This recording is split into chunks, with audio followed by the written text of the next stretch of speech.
Hi, I'm Tim. Welcome to Watch One, and thanks for logging on. Today we're looking at the Jaeger-LeCoultre Master Control, 40mm in 18-karat rose gold. You can buy this automatic Jaeger-LeCoultre on our website, watchyouwant.com. And if you enjoy these videos, please subscribe to our YouTube channel, Watch You Want Inc. You can also click on the card in the upper right-hand corner of the screen at any time to see our full listing for this watch, with additional accessories included, high-resolution images, and naturally complete pricing details. Now, on my wrist, 6 1/3 inches, 16 centimeters in circumference, you can see that this is the pre-2012 iteration of the Master Control, broader than its predecessor, or I should say, it is broader than its predecessor and its successor. It was preceded by a watch of 37mm across the case and succeeded by one of 39mm. This one, at 40mm, ran from approximately 2005 to 2011, and it has impressive stance for a dress watch, not excessively broad from lug to lug. The watch measures 48mm, which gives it impressive stance for a dress watch, but again, not overwhelming, and wonderfully slim. The timepiece is only 9mm thick, but with a delightfully conical sloped bezel, you can fit this underneath any tight sleeve or dress cuff.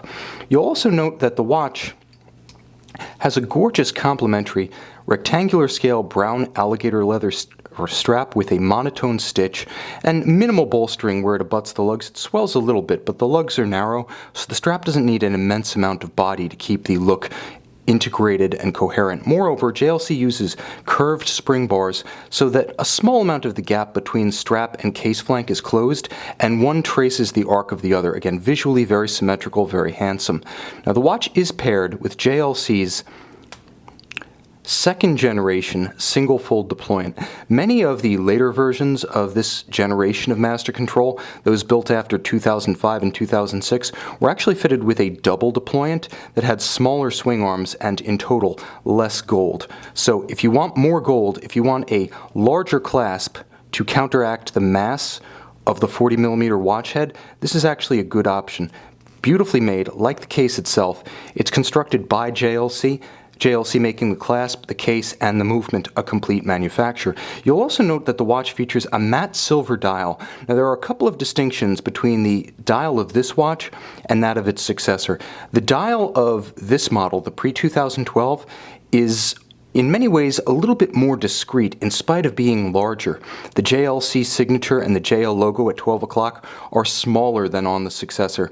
The Tri-Arabics 12, 9, and 6, again, smaller than on the watch's successor. Moreover, the elegance of the pinched alpha hands at center, in my opinion, make this watch more handsome than the heavier looking Dauphine hands of the 2012 to present model. Now, having a little bit more real estate means that the dial can also counterbalance the weight of the bezel, as the pre-2012 watch that I have right here did have a thicker and heavier bezel.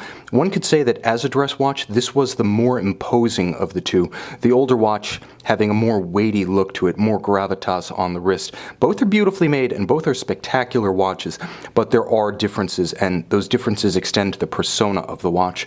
Now, you'll note that for convenience sake, although this is a pure dress watch, the hands, hours and minutes, as well as each of the indices, polished 18-karat rose gold, have luminescent strips outboard of them, so you can see this watch in its entirety, all hours as well as hours and minutes, in low or no light conditions.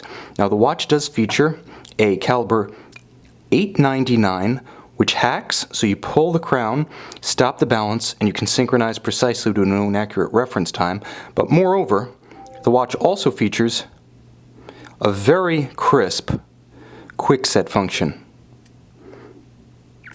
It also features an instantaneous change at 12, so that when midnight rolls over, this watch snaps immediately. There's no gradual turn. You'll never see the disc betwixt and between days.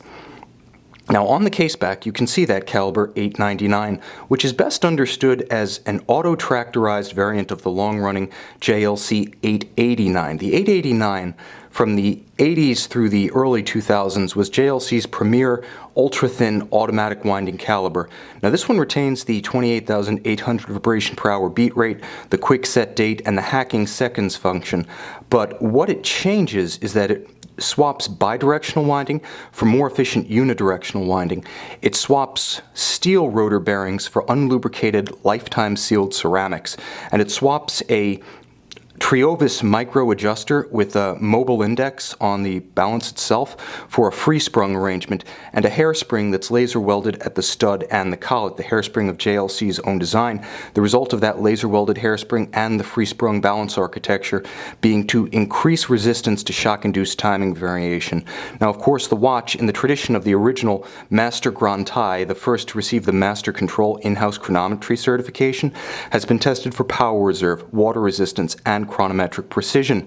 The 899 within JLC's internal margins for error, and every series and family and movement category has a different master control number that it has to make, but the original master control is held to the strictest standard, which is no more deviation than -1 + 6 seconds, far better than COSC.